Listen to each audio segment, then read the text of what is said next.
السلام عليكم ورحمة الله وبركاته كسودو channel كنا ملب waxaan idin haynaa waxa bacjab macaan sida kebab inoo soo gala garab waxaan ka dheli doonaa dalab qosolkina farxadiina inaga wax soo muuqaal yar oo gaab muuqaal nasab idinku dhaafaya biya maanta iyo muuqaal kale oo dabcan aan dooni hayno inaan kaga hadalno waa ke youtuberka ugu taajirsan Soomaalida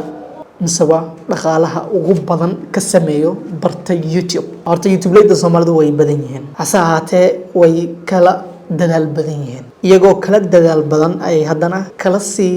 daawasho badan yihiin hadda waxaan rajaynayaa in dhammaantiin baad la socotaan arrimaha khaaska ah ee ka dhigayo muuqaalka in uu sameeyo lacag badan diiradda ayaan ku saaraynaa shakhsiga aan markaasi ani ahaan inta yacni aqoontayda misawa oo ay aragtinimadayda YouTube ay gaarsiisantaho aan ku indheeyo ku qiyaaso qofka aan isleeyaho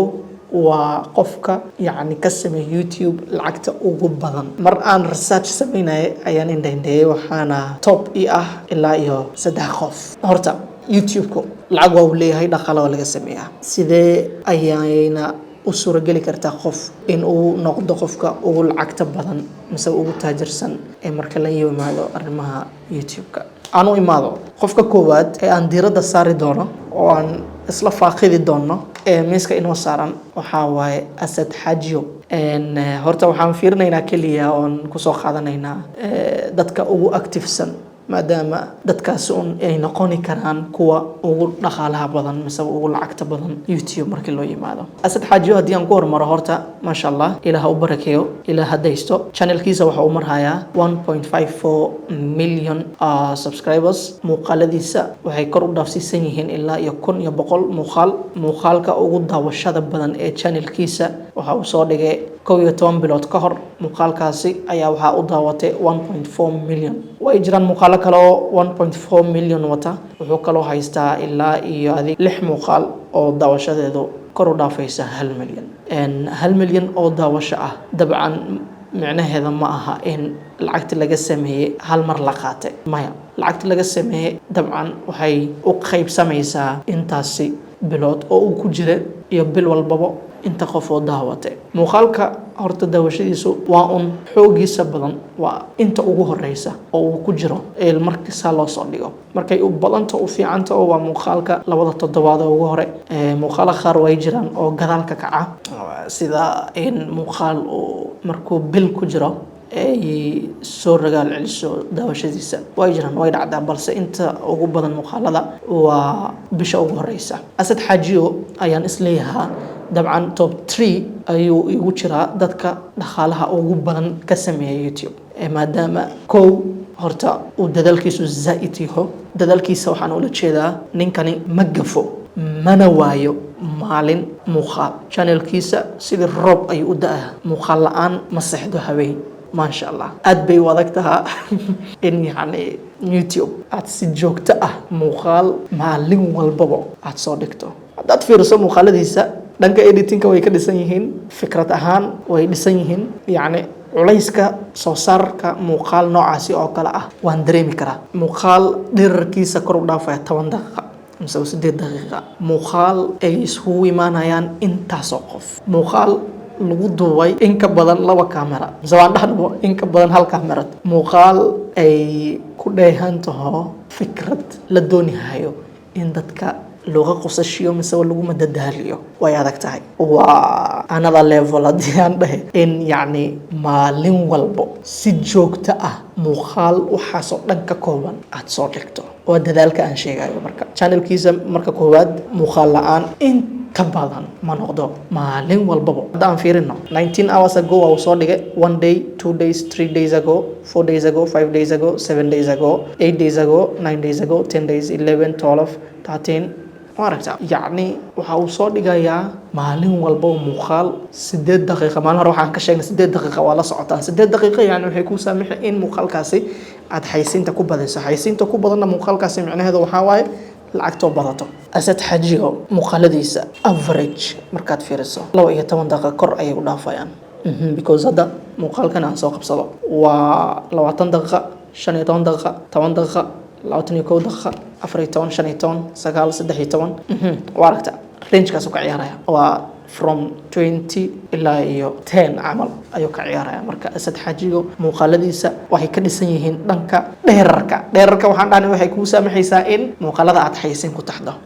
dhanka maalmaha mise soo dhigidda mise active ahaan wuu ka dhisan yahay aanu imaano dhanka daawashada taasi oo micnaheedu ay tahay xayeysiintani ay YouTube saarayaan daawasho ma leeyihiin oo mala dawda aad baa loo dawdaa ما شاء الله إله بركيه وحواي 19 hours وحد دعوته 159,000 people مسهلا مقال كاسم دركي سما قانتا و 20 minutes 20 minutes مقال دهر بقول يلحدن كنا قف أي دعوته one day حتى بلي مو قارن العقوة سمية عشان يتون دقة وحد دعوته 218k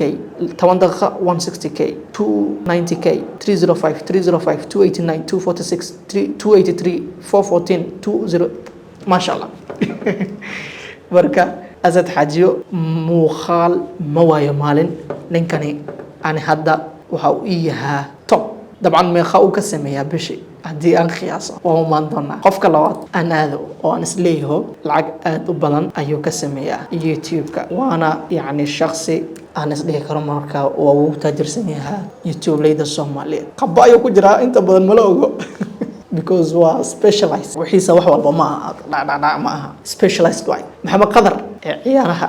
soo bandhiga channelkiisa ma sha Allah waxa ku xiran 1.16 million subscribers muuqaaladiisa waxay kor u dhaafayaan waa 5,600 oo muuqaal iyo in ka badan ayuu soo dhigay channelkiisa maanta la joogo muuqaalkiisa ugu daawashada badan 6 sano ka hor ayuu ahaa muuqaalkiisa ugu daawashada badan xitaa 500 ma uu gaarin waa 470 maxamed qadar haddii aan ka eego horta dhanka ciyaaraha lacagtooda iyo ma sheegi kari ma ay ka lacag badan yihiin muuqaalada kale ma aqaano oo ma sheegi kari balse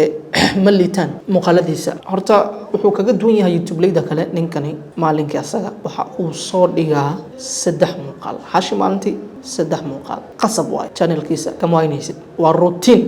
iyo jadwal waa shaqo ninkan channelkiisa maalinkii 3 muuqaal qasab waa in la soo dhigo taasi ayuu kaga horeeyaa dhinaca dadka fiirso Asad Xaajiyo Asad maalinka waxa uu soo dhigaa hal ninkan laakiin Asad marar qaar waxa laga yaabaa inuu maalin waayo waana dhifyo naadir inuu waayo laakiin maxamed qadar waxa uu soo dhigaa maalinkii 3 jeer saddexdaasi jeer daawasho ahaan markii la dhaho dheerar ahaan markii la dhaho waa uu kaga horeeyaa Asad inta badan laakiin haddana midda kale meesha ku jirto waxa waaye daawashadiisa average ahaan adi 100,000 ku reeb waxaan arkayaa 100,000 in ay average ahaan daawato muuqaaladiisa balse waa 100,000 oo 3 mar ah amal maalinkii waad garsamaha labadan ninka ma kala liitaan oo ay kala muuqaal badan yihiin laakiin ani ahaan maanta markaan fiiriyo oo aan cabiro waxaan is dhihi karaa maxamed qadar iyo Asad Xaajiyo yaa lacag badan ka sameeya bartan waxaan is dhihi karaa dabcan fikirkayga intaan u guda gelin aan fiirino applicationka mise website-ka social blade inta lacagu markaas maxamed qadar ka sameeyay muuqaaladiisa iyo aan isbarbar dhigno Asad Xaajiyo hadda oo labadaasi aan leeyahay way yihiin kuwa dabcan ugu badan lacagta yani laga sameeyo YouTube maxamed qadar oo kale estimation ahaan bishi intaasi ayuu u dhaxeeyaa 2.2k ilaa iyo 35,000 ayuu u dhaxeeyaa marka midda 35,000 waa kabadbadis I think website-kan waxa uu isticmaalayaa in daawashadiisa inta badan ay ka imaanayso qurbaha ayuu ka soo qaadanayaa saadaashiisa laakiin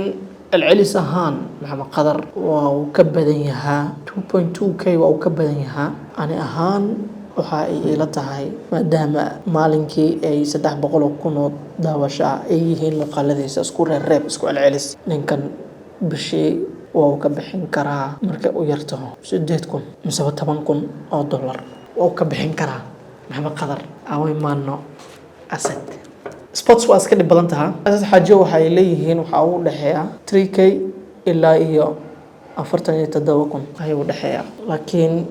khiyaas ahaan markaad fiiriso maadaama views ahaan waxay ila muuqataa in uu ka badan yahay maxamed qadar because ninkani muuqaaladiisa average way daawanayaan 300 iyo wax ka badan laakiin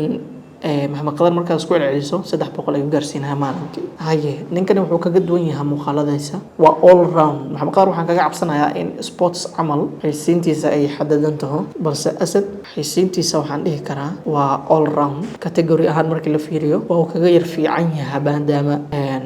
maxamed qadar intiisa badan sports le uu yaho xaysiimaha wax ka yar fiican as dhihi karaa ani ahaan asad marka daawasho ahaan isma dhaafsiisana labadooda active ahaan maxamed qadar ayaa ka activesan because maalinkii saddex ayuu soo dhigaa dheeri ahaan haddana markii la fiiriyo maxamed qadar ayaa ka dhaadheer muuqaaladiisa laakiin nimankani social blade ayaan ka qaadanayaa cabir ahaan qiyaas ahaan so youtubeleyda soomaalida youtuberka ugu taajirsan ani ahaan waxay ila muuqataa in uu yaho asad xaaji saadaasha social blade iyo xirfada yar iyo aqoonta yar aan u leeyaho habka xaysiimaha iyo youtube-ka uu shaqaynayo active ahaan markii la dhaho iyo dadaalkiisa channelkiisa active u yaho muuqaalada uu soo dhigayo dherarkooda xaysiimaha shacabkiisa tada kale maxamed qadar waxaa laga yaabaa in ay daawadaan kaliya dadka xiiseeya sportiska maxamed qadar waxaa dhici kartaa in bulshadiisa ugu badan ee daawanayso kaliya ay yani u badan yihiin Soomaaliya aan dhahnaba tusaale asad xaaji isag laftarkiisa xitaa Soomaaliya way u badan tahay laakiin waxaa dhici kartaa in horta yaa ku xiran maxamed qadar audience-ka maxamed qadar waxay la muuqataa inay u badan yihiin rag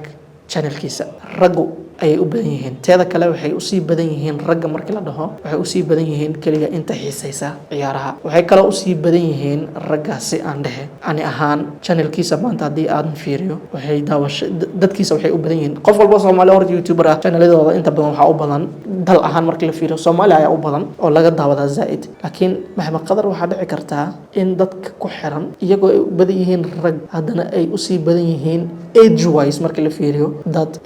24 ilaa iyo 38 miya ayay qiyaasaan inay u badan yihiin laakiin asad xaajiyo waa daawashadiisa markaad ka soo tagto dadka ku xiran asaga Soomaaliya way u badnaan kartaa laakiin isaga wuxuu mudan karaa oo ku jiri karaa age gapka markii la fiiriyo age-ka dadka daawanayo in yani dhinac walba uu yar haysto tira ku filan dhanka dumarka marka la dhaho waa uu haystaa ayaas dhihi karaa sida ragga ay uga badan yihiin midda maxamed qadar ma ugu badnaa dhihi karaa dumarku waa uu haystaa raggina waa uu haystaa laga yaabo inay rag u badan yihiin daawashadiisa balse dumarkana aad buu u haystaa waxaa kale uu haystaa caruurta marka age markii la fiiriyo channelkiisa at least waxaan dhihi karaa uu dheelitirnaan karaa so taasi ayaan haddana isleeyahaa waxay ka dhigi kartaa inuu ka lacag badnaado maxamed qadar maadaama ay caruur iyo dhalinyarada iyo odayaashii dadka kulli channelkiisa ay yani u madax banaan tahay in la daawan karo muuqaaladiisa balse maxamed qadar strictness specializationkiisa waa u fiican yahay laakiin waxaa ka yar maqnaan kartaa in sida 24 iyo wixii ka hoose ay sii danaynin ciyaaraha oo kale inay ku yaraato inoo kale dumarka ay ku yaraadaan mise hablaha ay ku yaraadaan daawashadiisa female lamb marka waxyaabo badan ayaa jira so anigu waxaan isleeyahaa asad xaajiyo ayaa ah youtuberka maanta ugu taajirsan mise waa ka sameeyay dhaqaalaha ugu badan youtube-ka marka loo yimaado Soomaalida sanadooyinka hore way jiri kartay CK iyo darisle iyo in ay sameyn jireen maybe dhaqaala ka badan isaga balse hadda maadaama uu yahay qofka inta badan ku dadaala inuu maalin qadan channelkiisa muuqaaladiisa ay dheer yihiin muuqaaladiisa ay daawasho leeyihiin isaga ayaan isleeyahaa waa qofka ugu taajirsan ee youtubeleyda Soomaalida ma kala saari karno maxamed qadar iyo isaga balse saadaalin ahaan qiyaas ahaan cabir ahaan inta aqoontayda ah asad xaajiyo ayaa ugu lacag badan ilaa iyo kulanti dambe waa inuu soo gashaan garab ka dheelni dalab qosolkiina farxadiina aqoonti يعني اسوي درسني aniga waxa soo muuqaaleero gaab muuqaalana soo socdeen ku dhaafay yaab la kulanti dambe waxaad soo weydiisaan dadkaasi soo ogaada waxaad jeclaan lahaa inay ka hadlaan oo ay soo sameeyaan muuqaalo noocaasi ah balse waa privacy mana ugu gali karno arrimo noocaasi ah tanina waa cabir iyo qiyaas ilaa kulanti dambe ciao ma